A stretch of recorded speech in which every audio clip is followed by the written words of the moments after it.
And it's time now for the press review with Emily Boyle. And Emily, you're starting us off with coverage of Giorgia Meloni's visit to the White House. How has the press been covering that? Yes, well, let's start with the Italian papers, where it's been on most of the front pages. La Stampa, for example, is reclaiming a British term, a special relationship it has on their front page, highlighting the privileged relationship between Meloni and Trump. The right-leaning paper Libero, has a mission completed on their front page. They explain what they mean in their two-page spread of the story in their paper. They say, quote, Trump accepts invitation to negotiate with EU in Rome with an exceptional Meloni. The article praises the Italian president for having successfully invited Trump to discussions with European leaders on the EU-US trade conflict. Now, the left-leaning paper, Il Fatto Quotidiano, is slightly more critical on their front page. They headline with Trump crowns Meloni but dismisses her on Kiev. The article talks about a slightly tense moment in discussions where Trump and Meloni did not see eye to eye on Ukraine and military spending. During the meeting, Meloni said that there was an aggressor and an aggressed in the war, which seemed to rattle Trump a little bit. He responded by saying that although Zelensky was not responsible for the war, he was not a great fan of his either. Now, in the States, the New York Times has this headline: Trump welcomes a European leader he likes, Meloni of Italy. The article looks at the similarities between the two leaders and why they might get along. Finally, The Guardian has this article here, focusing as well on their relationship, saying that they speak the same language despite the slightly awkward moment on Ukraine. It says Meloni has been labelled the Trump whisperer and, quotes, deemed capable of awakening the concealed angels of his nature. And elsewhere in the US, the arm wrestle between Harvard and the Trump administration continues.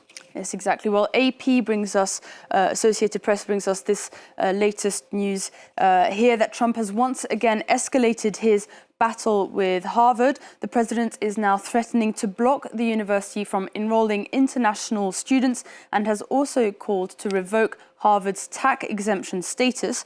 Now, Newsweek had this opinion piece on their website today in response to Trump's latest threats. It's convinced the attacks will fail. It says that President Donald Trump's financial assault on Harvard demonstrates a fundamental disregard for constitutional law.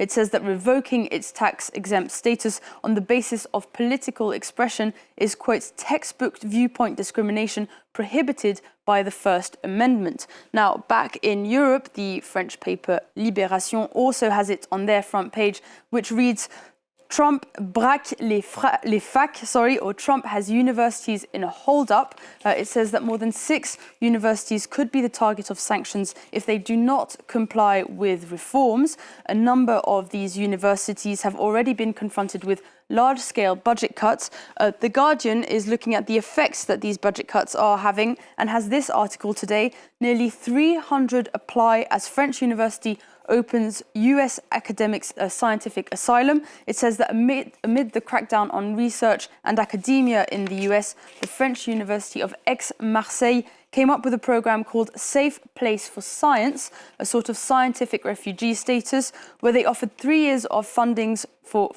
about 20 researchers. The university was completely overwhelmed by hundreds of applications from several different American institutions. Now, Easter is coming up and many are already looking forward to binging on chocolate, but it seems the mood this year has been slightly dampened. What have you found for us? Well, this article in Le Figaro looks at why chocolate bunnies and Easter eggs are so much more expensive this year than they were last year.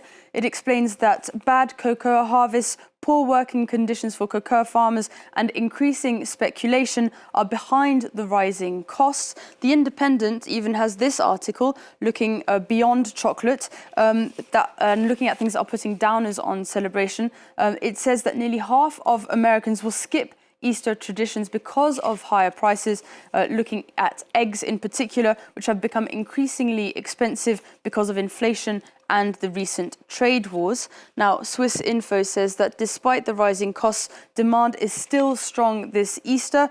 23 million chocolate rabbits have been produced in Switzerland so far.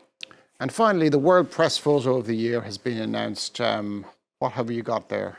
Well, the winner of the World Press Photo Competition was announced yesterday, and it's quite a haunting picture. This is the winning portrait here of 9-year-old Mahmoud Ajour recovering from his war injuries. The young boy lost both his arms after an Israeli airstrike. The photo was taken by Palestinian photographer Samar Abu Elufo, the New York Times. 2 runners-up were also announced. This photograph here of Chinese migrants sheltering from the cold after crossing the US-Mexico border, taken by John Moore. And finally, this photo here in the Amazon and its current water crisis, taken by Mazuk Nolte. The winners were selected among 60,000 photos that were submitted. So I recommend you have a look if you have the time this weekend, because they're pretty stunning. I certainly will. Thank you very much, Emily Boyle.